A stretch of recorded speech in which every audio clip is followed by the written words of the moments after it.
नमस्कार, मैं रीमा प्रसाद। इस बुलेटिन के जरिए बड़ी खबर पर नजर डालेंगे। नमस्कार, मैं हूं आपके साथ मोनिका ठाकुर और शुरुआत करने वाले अतीक से जुड़ी एक बड़ी खबर के साथ। उमेश पाल केस में बड़ा पर्दाफाश हो चुका है। सूत्र ये बता रहे हैं कि कुछ बीएसपी नेताओं का नाम सामने आ चुका है।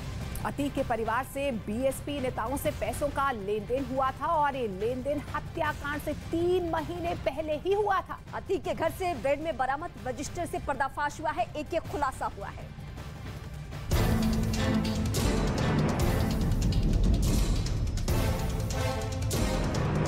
अतीक का खौफ, अतीक की गोलियों का खौफ, और जब जो मर्जी जहां जैसे चाहे वो अतीक अभी तक करता रहा है।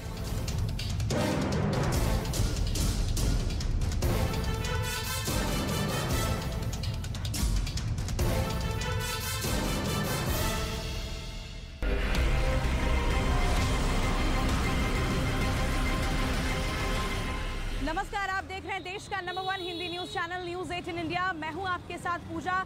अतीक अहमद और उसके कारनामों पर लगातार बड़ा पर्दाफाश हो रहा है और न्यूज 18 इंडिया की मेगा कवरेज भी इस पर लगातार जारी है। इस वक्त मैं मौजूद हूं जामिया नगर थाना इलाके में, जहां पर आपको बता दें कि क्योंकि उमेश पाल हत्याकांड जिसे करीब 1.5 महीने से ऊपर का वक्त हो चला है, उसके तार न सिर्फ प्रयागराज बल्कि दिल्ली से भी जुड़ते हुए नजर आ रहे हैं। क्योंकि असद, जो कि गैंगस्टर अतीक अहमद का बेटा है, वो इस हत्याकांड को अंजाम देने के बाद दिल्ली पहुंचा था और 15 दिनों तक दिल्ली के अलग अलग इलाकों में रहा था, भीड़ भाड़ वाली जगहों पर रहा था। और ऐसे में अब पुलिस की तरफ से एक्शन लिया जा रहा है। लगातार उन सभी लोगों से पूछताछ की जा रही है और कुछ लोगों को गिरफ्तार भी किया गया है जिन्होंने इस मामले में असद की मदद की थी, छिपने में उसकी सहायता की थी, और ऐसे लोगों से पूछताछ की जा रही है। साथ ही साथ इस पहलू पर भी जांच की जा रही है कि आखिर इस हत्याकांड की साजिश कब रची गई, किस तरीके से ये पूरा ताना बाना बुना गया, कौन कौन से लोग इसके अंदर शामिल थे, और अब उन सभी पर एक एक करके एक्शन लिया जा रहा है।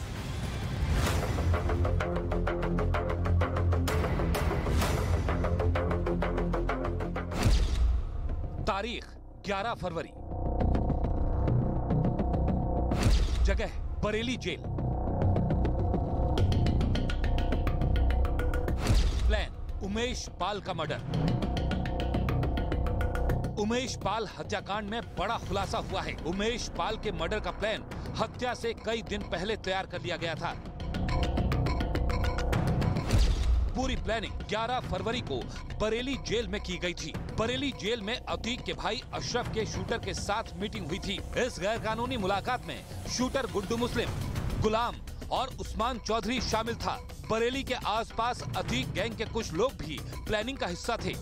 उमेश पाल हत्याकांड के आरोपी फरार हैं, लेकिन रोजाना कई खुलासे हो रहे हैं। हत्याकांड के बाद शूटर्स ने फरार होने की प्लानिंग प्रयागराज में अतीक के दफ्तर में की थी। हत्याकांड से 1 हफ्ते पहले अतीक की पत्नी शाइस्ता ने की थी मीटिंग। इस मीटिंग में अतीक का बेटा असद भी मौजूद था। पुलिस ने दफ्तर से कई दस्तावेज बरामद किए हैं। 75 लाख कैश और 10 हथियार पुलिस ने बरामद किए। अतीक के गुर्गे अपने काम में लगे हैं। वो उसके फरार बेटे असद की मदद कर रहे हैं। उमेश पाल हत्याकांड के बाद अतीक का बेटा असद दिल्ली में रुका था। पुलिस ने दिल्ली में असद के 3 मददगारों की पहचान कर ली है। असद के मददगारों ने साउथ दिल्ली में उसके ठहरने का इंतजाम किया था। असद को मेरठ से लाकर पैसे का इंतजाम किया गया था। जानकारी के मुताबिक अतीक का पुराना ड्राइवर दिल्ली में रहता है। उसने ही अपने साथियों के साथ असद की मदद की थी। उमेश पाल हत्याकांड के आरोपी असद से जुड़ा एक और खुलासा हुआ है। अतीक के बेटे असद का निकाह अतीक की बहन आयशा की बेटी उज्जिला से होने वाला था। दोनों की सगाई भी हो चुकी थी।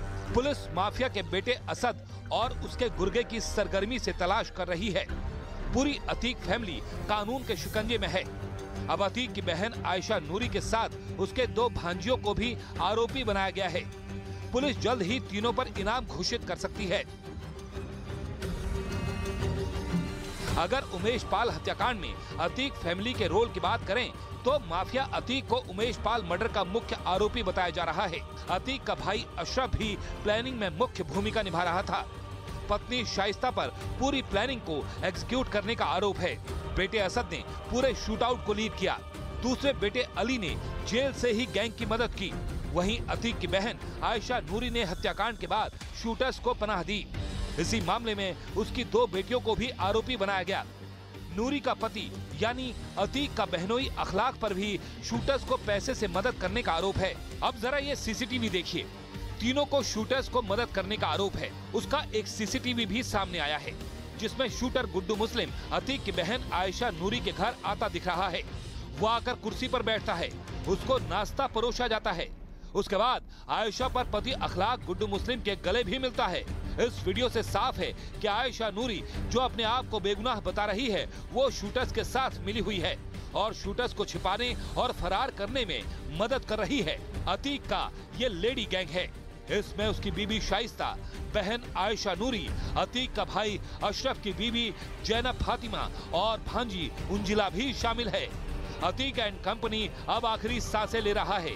अतीक गैंग से जुड़े हर शख्स पर पुलिस शिकंजा कस रही है। प्रयागराज पुलिस का दावा है कि उसने हत्याकांड से जुड़ी हर साजिश को डिकोड कर लिया है।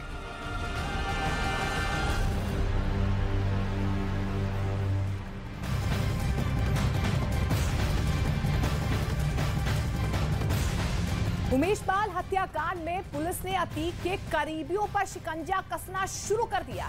अतीक की पत्नी शाइस्ता और बेटा असद अभी भी फरार है। इसमें पुलिस ने इन सभी पर इनाम का ऐलान किया है। आइए जानते हैं अतीक के गुर्गों पर कितना इनाम पुलिस ने रखा है। ग्राफिकली आपको दिखाने की कोशिश करते हैं। तो पहला नाम जो है वो शाइस्ता परवीन का है और वो कौन है? वो अतीक की पत्नी है और इसके ऊपर इनाम पहले 25,000 इनाम की राशि थी, अब इसे बढ़ाकर 50,000 कर दी गई है। इसके अलावा अतीक का जो बेटा है असद है जो फरार बताया जा रहा है, उस पर 5 लाख का इनाम रखा गया है। अगला नाम अरमान का है। इन दोनों पर भी यानी असद और अरमान पर पहले 2.5 लाख का इनाम और उसके बाद दोनों की राशि बढ़ाकर 5-5 लाख रुपए कर दी गई है।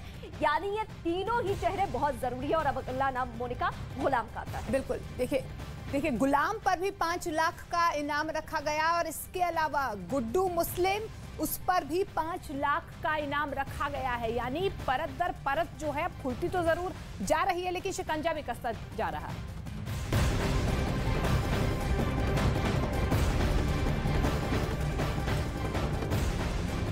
तो अतीक के परिवार का तो पूरा कारनामा आपने रिपोर्ट के जरिए समझ लिया, इनाम राशि आपने समझ ली, लेकिन परिवार ये काम करता कैसे? अकेले ये काम हो नहीं सकता था और इसीलिए उनको गुर्गों की जरूरत थी। यहीं प्रयागराज में जहां मैं मौजूद हूँ, बड़ी खबर जो यहाँ से मिल रही है वो आपको बता देती हूँ। अतीक के 40 गुर्गे थे जो उसके बेहद खास थे। इन्हें गुर्गों का नाम हम और आप दे सकते हैं, पुलिस और प्रशासन इन्हें गुर्गा बुला सकती है, लेकिन अतीक एंड फैमिली के लिए ये फरिश्ते से कम नहीं थे। 40 लोग जो अपने अपने क्षेत्र में माहिर थे, बाकायदा इनकी ट्रेनिंग की गई थी, इन्हें हायर किया गया था, इनकी भर्तियां की गई थी और इनमें कुछ रंगदारी का काम करते थे, कुछ लूटपाट का काम करते थे, कुछ अपहरण का काम करते थे और शूटर्स मार देने का काम करते थे, हत्या का काम करते थे। अब इन 40 लोगों के पीछे भी पुलिस लगी हुई है। इनके नाम क्या है ये समझने की कोशिश पुलिस की तरफ से की जा रही है ताकि ये जो पूरा मामला है, ये जो केस है उसे सुलझाया जा सके। और इन सब के बीच बड़ी खबर ये भी है कि अतीक के परिवार का संबंध बीएसपी नेता के साथ था। अब वो बीएसपी नेता कौन थे ये जानने की कोशिश भी फिलहाल पुलिस की तरफ से की जा रही है।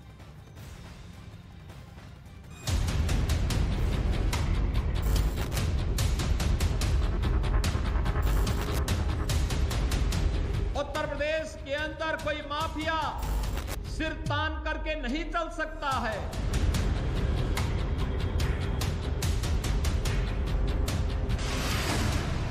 अतीक की अकूत संपत्ति के पीछे इसके वो 40 गुर्गे हैं जिसके दम पर अतीक ने खौफ का साम्राज्य खड़ा किया। अतीक के ये 40 गुर्गे उसके एक इशारे पर उसके लिए मरने मारने के लिए तैयार रहते थे। 40 गुर्गों वाला अतीक का ये गैंग अली बाबा 40 चोर की तर्ज पर काम करता था। अतीक ने इन्हीं 40 गुर्गों के दम पर जरायम का साम्राज्य खड़ा कर लिया। हालांकि अब योगी सरकार ने अतीक के इन 40 गुर्गों को एक एक कर मिट्टी में मिलाना शुरू कर दिया है। योगी सरकार से पहले यूपी के पूर्वांचल में अतीक की तूती बोलती थी। लोगों के दिलों में खौफ पैदा करने के लिए अतीक ने बिल्कुल प्रोफेशनल तरीके से अपना गैंग चलाया, जिसकी वजह से पूर्वांचल में दर्जनों मुकदमे दर्ज होने के बाद भी डॉन अतीक को कभी किसी मामले में सजा नहीं मिली, नहीं वो किसी अपराध के लिए दोषी करार दिया गया। क्योंकि अतीक ने अपने गुनाहों के सबूत छिपाने या मिटाने के लिए ऐसी व्यवस्था की थी कि अदालत में उसके खिलाफ एक सबूत और गवाह भी नहीं मिलता था। अतीक ने हर काम के लिए अलग अलग तरह के लोग रखे थे। अतीक ने अपने गैंग को कई टीमों में बांट दिया था और हर टीम के पास एक एक टास्क को पूरा करने का जिम्मा होता था। मसलन अतीक गैंग की टीम ए हत्या और अपहरण को अंजाम देती थी। टीम बी का काम धमकी देना और उगाही करना होता था। टीम डी का काम अतीक के खिलाफ सबूत मिटाना था, जबकि टीम वाइट का काम काले पैसों को सफेद करना था और टीम एल अतीक के लिए कानूनी मदद मुहैया कराती थी।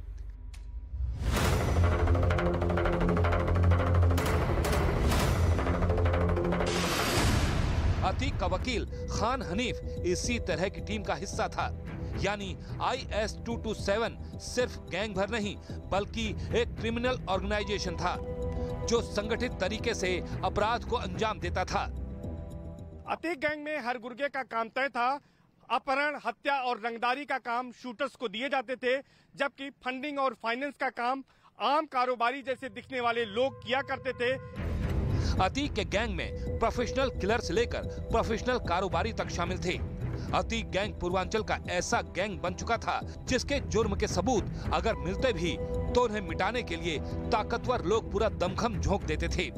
अतीक गैंग के 40 खास गुर्गों में कई सीधे तौर पर अपराध में शामिल नहीं होते थे, बल्कि ये अतीक गैंग की टीम बी की तरह बाहर से सपोर्ट करते थे।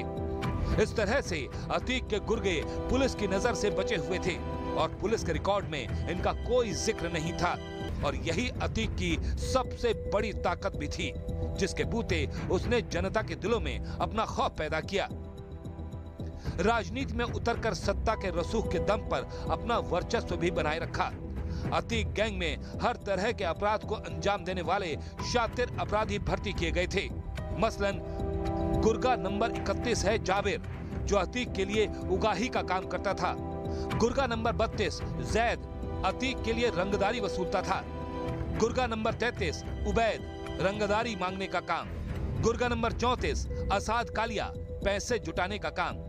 गुर्गा नंबर 35 मोहम्मद अब्बास गैंग का सदस्य। गुर्गा नंबर 36 अकबर अतीक का बड़ा काम देखता था। गुर्गा नंबर 37 सफदर अली हथियारों का मैनेजमेंट देखता था। गुर्गा नंबर 38 जुल्फिकार उर्फ तोता शूटर था। गुर्गा नंबर 39 आबिद अतीक के इशारे पर हत्याएं करता था। और गुर्गा नंबर 40 मोहम्मद नफीस अतीक के लिए फंड जुटाता था। यानी इस गैंग में हत्यारों से लेकर रंगबाज, बमबाज और डॉक्टर से लेकर वकील तक शामिल थे, जो अतीक के एक इशारे पर अपना काम झट से कर गुजरते थे। अतीक अहमद के गैंग IS-227 में कुल 132 सदस्य मौजूदा समय में हैं, लेकिन जिन 40 गुर्गों की हम बात कर रहे हैं उनके नाम आपराधिक रिकॉर्ड में दर्ज हो चुके हैं। कहा तो ये भी जाता है कि इस गैंग में तमाम ऐसे भी चेहरे शामिल थे जो पार्ट टाइम क्रिमिनल थे, जबकि तमाम गुर्गों ने छोटी मोटी सियासत शुरू कर अपनी राहें अलग कर ली थीं। लेकिन जो गुर्गे योगी सरकार के आने तक इस गैंग में सक्रिय रहे, पुलिस अब चुन चुन कर उनके गुनाहों का हिसाब कर रही है। अतीक के गैंग में फिलहाल सबसे वांटेड चेहरा असद और गुड्डू मुस्लिम ही है, जिसकी तलाश में पुलिस दिन रात जुटी है। और इस वक्त हम आपको बताएंगे कि यूपी में अतीक एंड गैंग पर कहां-कहां दबिश चल रही है, वो कौन-कौन से जिले हैं। देखिए, ऐसा कोई भी कोना नहीं है जहां पर ये छुपे हुए हैं, वहां पर पुलिस दबिश नहीं कर रही है।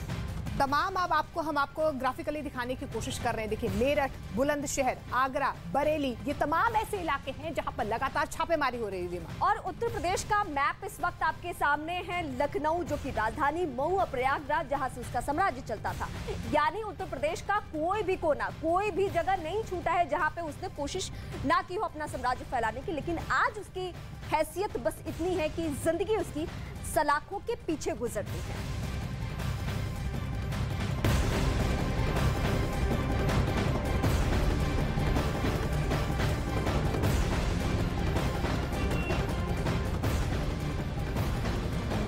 अतीक और उसके 40 गुर्गों की कहानी आपने सुन ली, लेकिन किस तरीके से 40 गुर्गों की मदद से उसने जो साम्राज्य खड़ा किया था अब उसे मिट्टी में मिलाने का काम किया जा रहा है, ये भी आप देख रहे हैं। लेकिन इस बीच उमेश पाल हत्याकांड से जुड़े रोज कुछ नए खुलासे हो रहे हैं और एक बड़ी जानकारी जो इस बीच सामने आई है कि इसमें कुछ बीएसपी नेताओं का नाम सामने आया। जी हाँ, ये नेता कौन है ये नाम का खुलासा अभी नहीं हुआ है, लेकिन जानकारी के मुताबिक अतीक के परिवार से इन बीएसपी के नेताओं के बीच पैसे का लेन देन हुआ था और